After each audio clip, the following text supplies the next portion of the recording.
नमस्कार विद्यार्थी मित्रांनो, मी योगेश अरुणराव लांडगे तुम्हा सर्वांचं माझ्या यूट्यूब चॅनलवरती स्वागत करतो। आपला सेट या चॅप्टरचा नेक्स्ट नंबर टॉपिक आहे।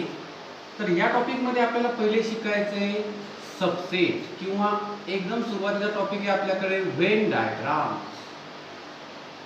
आता व्हेन डायग्राम म्हणजे काय किंवा व्हेन डायग्राम कशा प्रकारचे असतात इथे आपण सरळ इथे सांगणार की जर आपल्याकडे सेट समजा दिलेले आहे, सेट ए इक्वल टू मी काहीतरी इन्फॉर्मेशन दिली 1 2 3 4 5 म्हणजे 1 2 3 4 5 हे सेट ए चे एलिमेंट्स आहेत आणि जर हे सेट ए चे एलिमेंट मला डायग्राम म्हणजे जॉमेट्रिकल फॉर्म मध्ये जर लिहायचे असतील तर त्या डायग्रामला म्हणतो मी व्हेन डायग्राम। की जसं या सेटला नाव देतो मी ए, यामध्ये देतो मी 1 2 3 4 5 हे झाले सर्व याचे एलिमेंट्स। आता या डायग्रामचा शोध जॉन वेन या मॅथमॅटिशियन यांनी लावला म्हणून या डायग्रामला आपण व्हेन डायग्राम म्हणतो। म्हणजे आपण काय सांगणार व्हेन डायग्राम काय आहे तर व्हेन डायग्राम म्हणजे अ जॉमेट्रिकल रिप्रेझेंटेशन किंवा the diagrammatical representation of a set. सेटचं डायग्रामच्या फॉर्म मध्ये जे काही रिप्रेझेंटेशन करतो त्याला आपण व्हेन डायग्राम असं आपण म्हणणार। म्हणजे कोणत्याही सेटला आपण काय करणार की ज्या आपल्याकडे जॉमेट्रिकल फिगर्स आहेत, मग ट्रायंगल असेल, स्क्वेअर असेल, सर्कल, ओव्हल शेप, कोणत्याही प्रकारची क्लोज फिगर तुम्ही घेणार आणि त्या क्लोज फिगर मध्ये त्या सेटचे सर्वच्या सर्व एलिमेंट जर आपण लिहिले तर त्या डायग्रामला आपण व्हेन डायग्राम असं या ठिकाणी म्हणत असतो।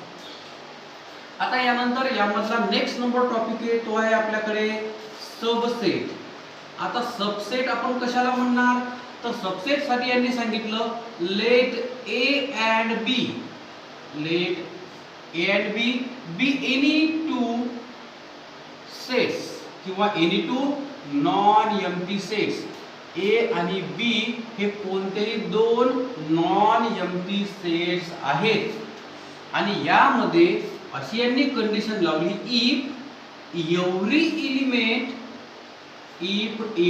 Element of set A is किंवा if every element of set B is also the element of set ए।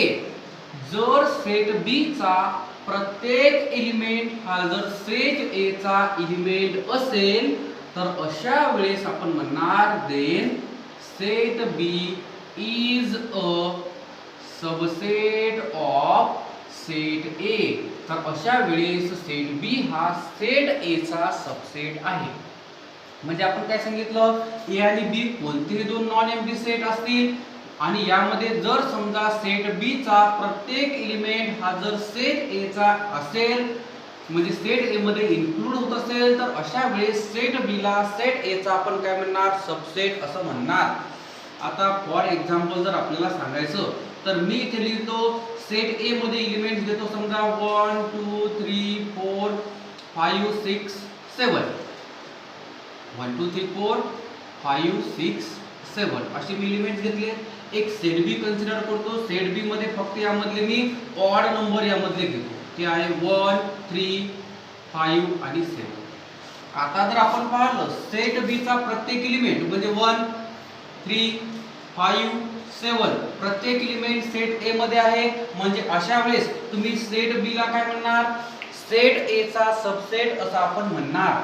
आणि जर हे तुम्हाला लिहायचं असेल तर आपण सिम्बॉलिकल फॉर्म मध्ये कसं लिहिणार सेट बी अशा प्रकारचा मधला सिम्बॉल वापरणार, इथे लिहिणार आपण ए आणि रीड कसं करणार set B is a subset of set A.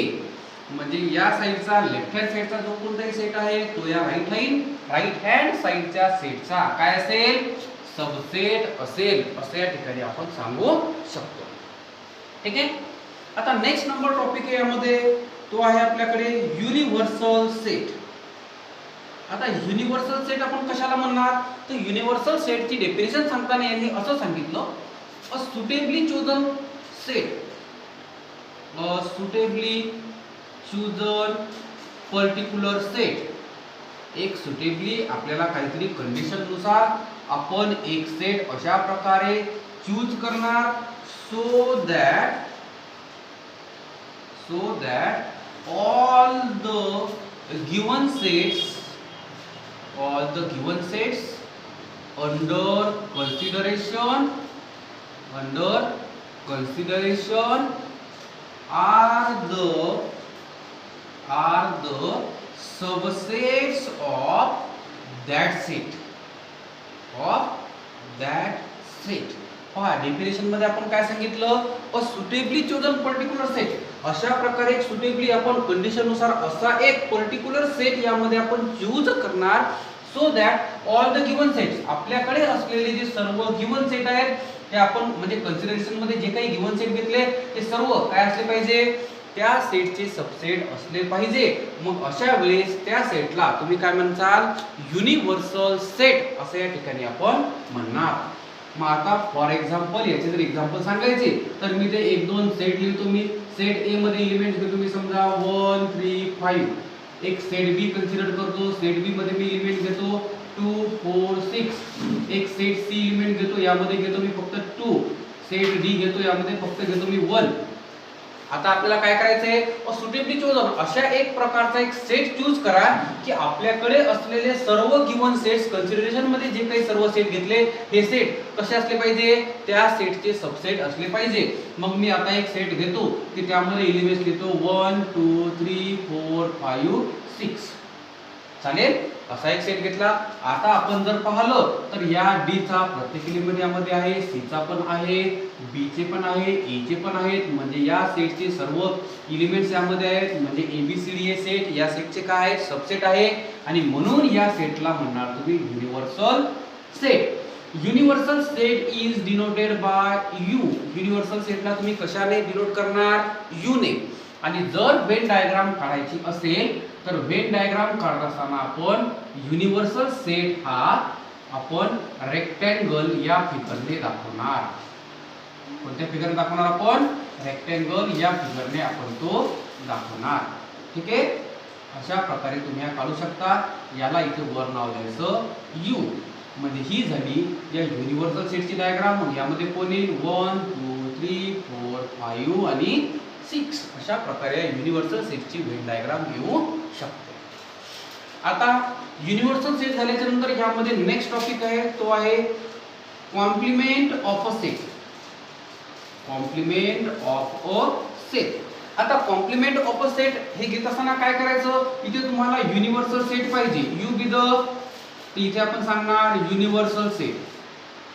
You काय आहे, युनिव्हर्सल सेट आहे. नंतर ए, आपण कोणताही एक गिवन सेट घेऊ, is any given set.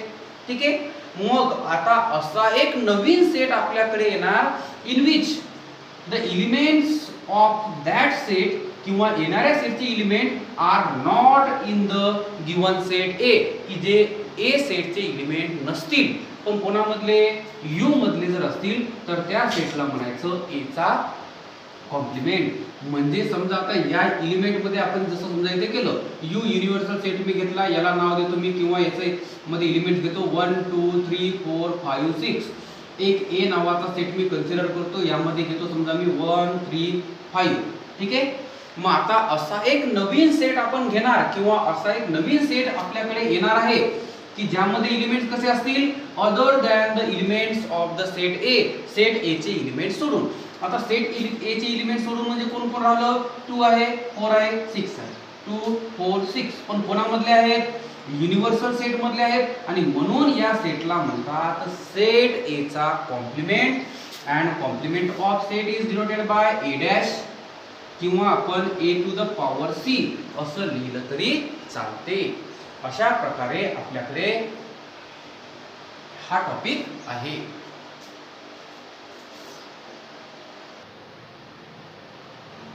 Our next number example is practice set number 1.3 मतलब फर्स्ट. त्या एक्झाम्पल मध्ये आपल्याला दिले इफ सेट ए यामध्ये एलिमेंट दिले A B C D E. B मध्ये आहे C D E F, C मध्ये आहे बी डी, डी मध्ये आहे ए ई. देन आपल्याला क्वेश्चन विचारला which of the following statement are true and which are false. हे तुम्हाला काही स्टेटमेंट दिलेले आहेत आणि स्टेटमेंट दिल्याच्या नंतर यापैकी कोणते ट्रू आहेत आणि कोणते फॉल्स आहेत हे यांनी आपल्याला विचारलं. आता सेट मध्ये काय दिलंय, सरळ तुम्हाला सबसेट रिलेशन दिलेलं आहे. म्हणजे तुम्हाला काय सांगितलं की लेफ्ट हँड साइडचा अशा प्रकारचा सिम्बॉल असेल तर मी तुम्हाला मागे सांगितलं काय की लेफ्ट हँड साइडचा सेट हा राईट हँड साइडचा जो सेट आहे त्याचा काय असतो, तो सबसेट असतो. म्हणजे मी सबसेट रिलेशन दिलेलं आहे. मग आता आपल्याकडे जे गिवन सेट दिले त्याच्यावरून आपण सांगणार की लेफ्ट हँड साइडच्या सेटचे सर्व एलिमेंट जर या राईट हँड साइडच्या सेटमध्ये जर असतील तर ते स्टेटमेंट ट्रू आहे आणि नसतील तर स्टेटमेंट फॉल्स आहे. जसं आता 1 नंबर मध्ये आपण पाहणार सेट सी. सेट सी चे एलिमेंट कोणते आहेत, बी आणि डी. आता सेट बी मध्ये पहा बरं, बी आणि डी आहे का, फक्त डी आहे. म्हणजे याचे सर्व एलिमेंट्स या सेट मध्ये नाही. आणि इथे आपण म्हणणार all the elements of set C are not in B आणि म्हणून स्टेटमेंट कसं आहे, फॉल्स. यांनी विथ रिझन सांगितलं नाही, नाही विथ रिझन म्हटलं असतं आपण विथ रिझन याचं एक्सप्लेनेशन केलं असतं, म्हणजे लिहिलं असतं. आता नेक्स्ट मध्ये A is subset of D. Set A मध्ये पहा A B C D E, पण डी मध्ये फक्त ए ई आहे. ए चा प्रत्येक एलिमेंट सेट डी मध्ये येत नाही आणि म्हणून हे स्टेटमेंट पण कसं आहे, हे पण फॉल्स. नेक्स्ट नंबर मध्ये डी इज सबसेट ऑफ बी असं यांनी दिलं. डी मध्ये कोण आहे, ए ई. बी मध्ये कोण आहे, सी डी ई एफ. या डी चा फक्त इज आहे, ए ते काय मध्ये नाही. म्हणजे हे स्टेटमेंट पण कसं आहे, हे पण स्टेटमेंट यामध्ये फॉल्स. नेक्स्ट नंबर मध्ये यांनी काय दिलं, D is subset of A. D मध्ये ए ई. ए मध्ये पहा बरं ए ई दोन्ही पण म्हणजे या डी चे सर्व एलिमेंट सेट ए मध्ये आहेत. म्हणजे इथे आपण म्हणणार all the elements of set D are in set ए आणि म्हणून गिवन स्टेटमेंट कसं आहे, ट्रू. नेक्स्ट नंबर मध्ये यांनी विचारलं बी इज सबसेट ऑफ ए. आता बी चे एलिमेंट पहा सी डी ई एफ. याच्यामध्ये A B C D E याचे 3 एलिमेंट्स यामध्ये येतात, पण एफ यामध्ये येत नाही. म्हणून हे स्टेटमेंट पण कसं आहे, हे स्टेटमेंट पण फॉल्स आहे. आता 6 नंबर मध्ये C is a subset of A. C मध्ये पहा बी डी. ए मध्ये बी डी दोन्ही पण आले म्हणजे सी चे सर्व एलिमेंट सेट ए मध्ये आहेत. म्हणजे 6 नंबरचं स्टेटमेंट हे कसं आहे, ट्रू. अशा प्रकारे हे जे स्टेटमेंट आहेत हे आपण ट्रू आणि फॉल्स यामध्ये आपण सांगू शकतो.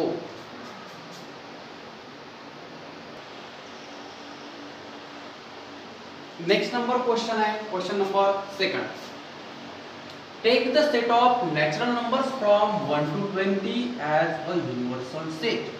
म्हणजे आपल्याला यामध्ये काय करायचं आहे, 1 to 20 हा नॅचरल नंबरचा सेट आपण युनिव्हर्सल सेट कन्सिडर करणार and show the set x and Y using Venn diagram. आणि एक्स आणि वाय हे दोन्ही सेट तुम्हाला व्हेन डायग्रामचा यूज करून लिहायचे आहेत. आता तुम्हाला हा जो सेट यामध्ये दिलेला आहे तर एक्स सेट मध्ये पहिले कोणकोणते एलिमेंट येतील, तर एक्स सेट मध्ये पाहायला सांगितलं कलेक्शन ऑफ ऑल एक्स. असे एक्स की कसे आहेत, नॅचरल नंबर, पण कसे 7 पेक्षा ग्रेटर आणि 15 पेक्षा लेस. मग 7 पेक्षा ग्रेटर आणि 15 पेक्षा लेस म्हणजे कोण कोण राहणार, 8 9 11 12 13 आणि 14 असे सर्व एलिमेंट्स एक्स मध्ये येतील. आणि गिवन युनिव्हर्सल सेट आपल्याकडे कोणता आहे, तो सांगितला 1 to 20 नॅचरल नंबर 1 2 3 4 5 6 7 8 9 10 11 12 13 14 15 16 17 18 19 20. तुम्ही असं पूर्ण डिटेल मध्ये याचे एलिमेंट्स लिहिले तरी चालतील किंवा या सेटला मी असं लिहितो शॉर्टकट मध्ये or u equal to 1 2 3 up to dot dot dot. Here limit किती आहे, 20. एवढं लिहिलं तरी चालते. आता तुम्हाला काय करायचंय, सेट एक्स ची तुम्हाला करायची व्हेन डायग्राम. आता व्हेन डायग्राम काढताना तुम्ही काय करणार, युनिव्हर्सल सेट घेणार तुम्ही रेक्टँग्युलर शेप मध्ये. हा झाला युनिव्हर्सल सेट. म्हणजे युनिव्हर्सल सेट मध्ये हे सर्व एलिमेंट तर येणारच 1 पासून तर 20 पर्यंत, पण याच्या आतमध्ये तुम्ही एक दुसरा सेट घेणार, त्या सेटला नाव देणार एक्स. मग आता पहिले एक्स चे एलिमेंट यामध्ये लिहून घ्या. कोण कोण आहे, 8 9 10 11 12 13 आणि 14 हे एक्स चे.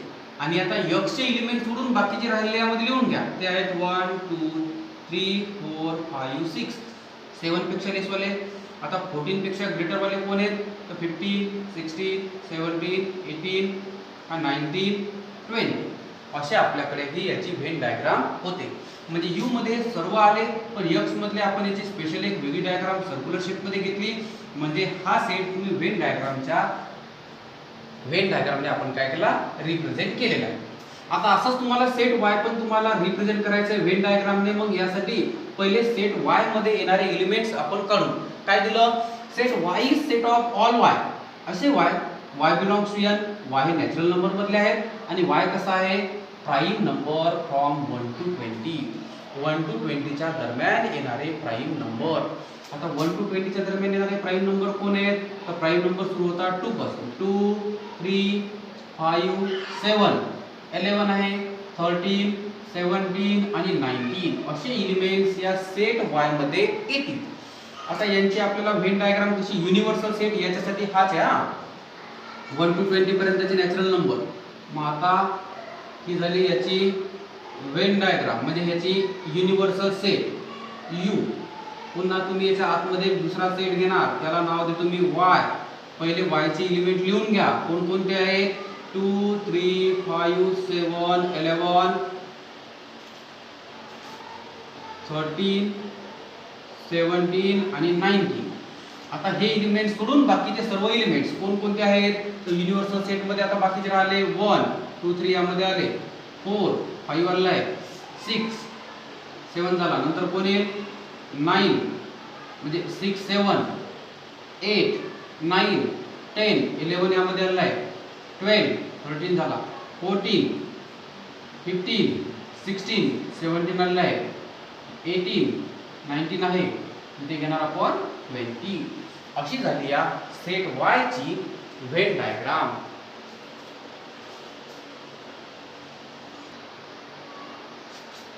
Next number example is example number 3. यामध्ये आपल्याला दिलेले आहे सेट यू युनिव्हर्सल सेट. यामध्ये एलिमेंट आहेत 1, 2, 3, 7, 8, 9, 10, 11, 12. एक पी सेट दिला आहे, यामध्ये एलिमेंट्स आहेत 1, 3, 7, 10. नंतर तुम्हाला क्वेश्चन आहे शो द सेट्स. हे सेट कोणकोणते, you, P, P dash by Venn diagram. हे आपल्याला व्हेन डायग्रामचा यूज करून आपल्याला शो करायचे आहे. म्हणजे पहिले तुम्हाला काय करावं लागेल, सेट पी चा कॉम्प्लिमेंट सेट या ठिकाणी करावा लागेल. मग या फर्स्ट नंबरच्या क्वेश्चन मध्ये यू युनिव्हर्सल सेट जो दिला, वाटल्यास तो इथे आपण पुन्हा लिहू 1, 2, 3, 7, 8, 9, 10, 11, 12 असे एलिमेंट्स आहेत.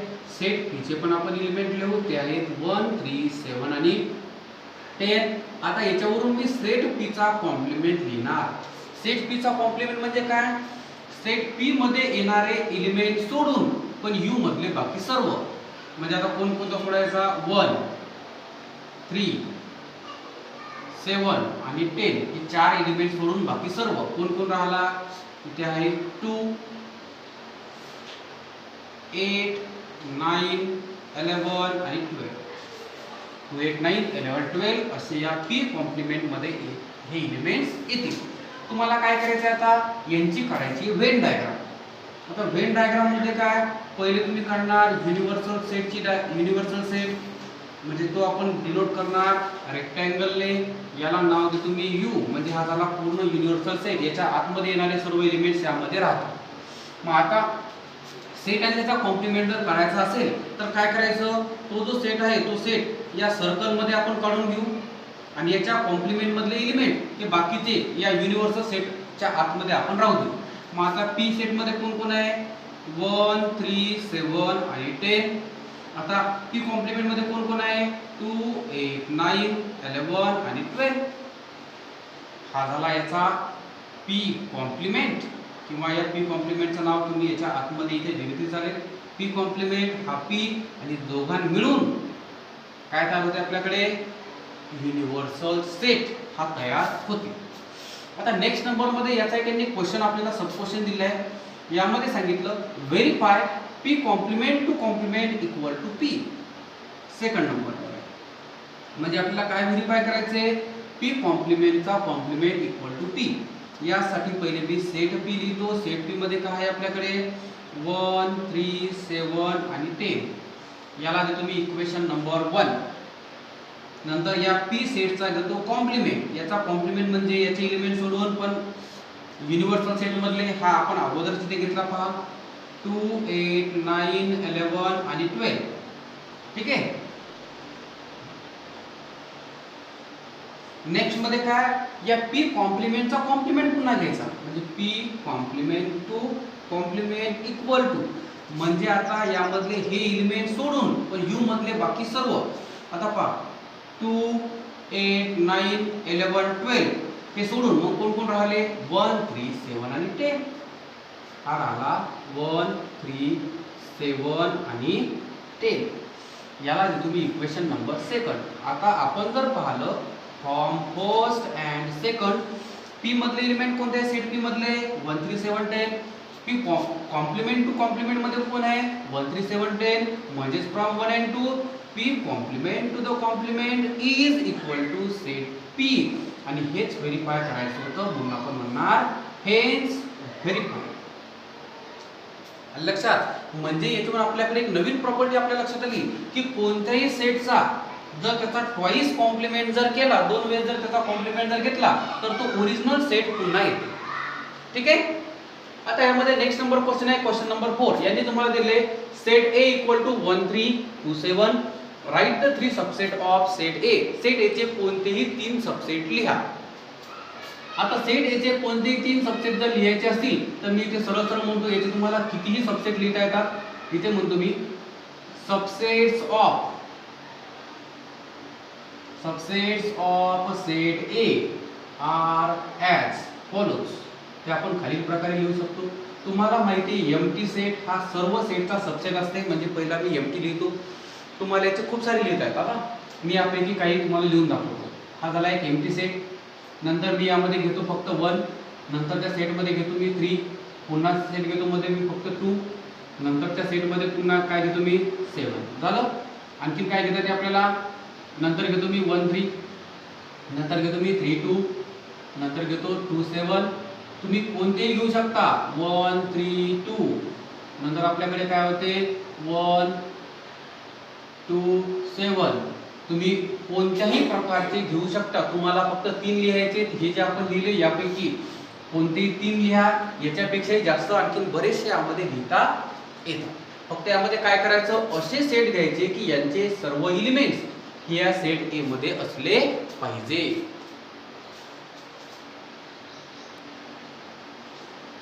Our next number question is question number 5.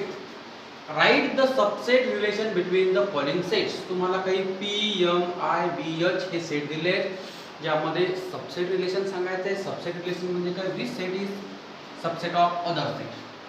यामधला क्वेश्चन नंबर सेकंड आहे, which set from the above example can be chosen as the universal set.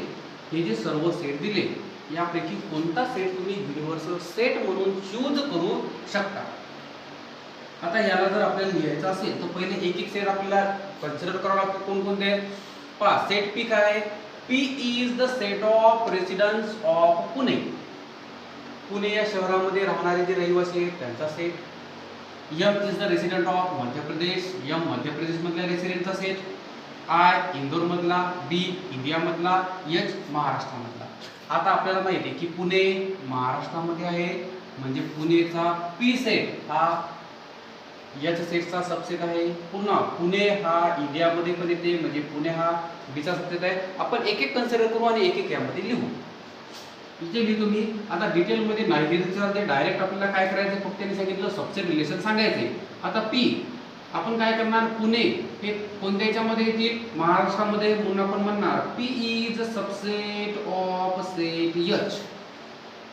नंतर पुणे हा जो आपल्याकडे हे कशामध्ये येतील, इंडियामध्ये पण येतील, म्हणजेच काय, set of residents of Pune are also the set of residents of India. म्हणजे इथे आपण म्हणणार P is subset of B. आणि महाराष्ट्र हा इंडियामध्ये येते, म्हणून तुम्ही म्हणणार H is a subset of B. आता इथे जसं तुम्ही लिहिलं सेम याच प्रकारे आता पहा. I is set of residents of Indore. Indore हे मध्य प्रदेशमध्ये येते, म्हणून याच्यामधले एलिमेंट्स कशामध्ये येतील, मध्य प्रदेशमध्ये, म्हणून तुम्ही म्हणणार I is subset of M.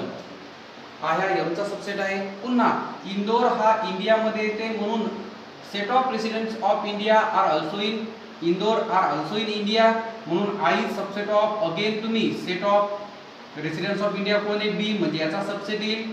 त्याचप्रमाणे पुन्हा मध्य प्रदेश म्हणजे यम हा इंडियामध्ये येते, म्हणून set of residents of Madhya Pradesh is the subset of set of residents of India, असं आपण लिहू शकतो. हे झाला याच्यामधला क्वेश्चन नंबर फर्स्ट. मग आता सेकंड नंबर मध्ये यांनी काय सांगितलं आपल्याला?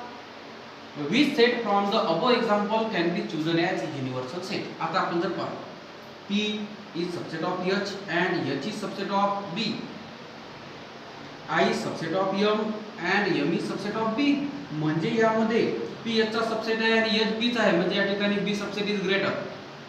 I M चा सबसेट आहे आणि M हा B चा आहे, म्हणजे इथे B सबसेट कसा आहे? मोठा, म्हणजे B सबसेट इज ग्रेटर, आणि जो ग्रेटर आहे म्हणजेच B सेटचे हे सर्व गिवन सेट कसे आहे? सबसेट आहे. आणि म्हणून इथे आपण म्हणणार from the above example set B is chosen as an universal set. आपण सेट B ला युनिव्हर्सल सेट म्हणून चूज करू शकतो. ठीक आहे.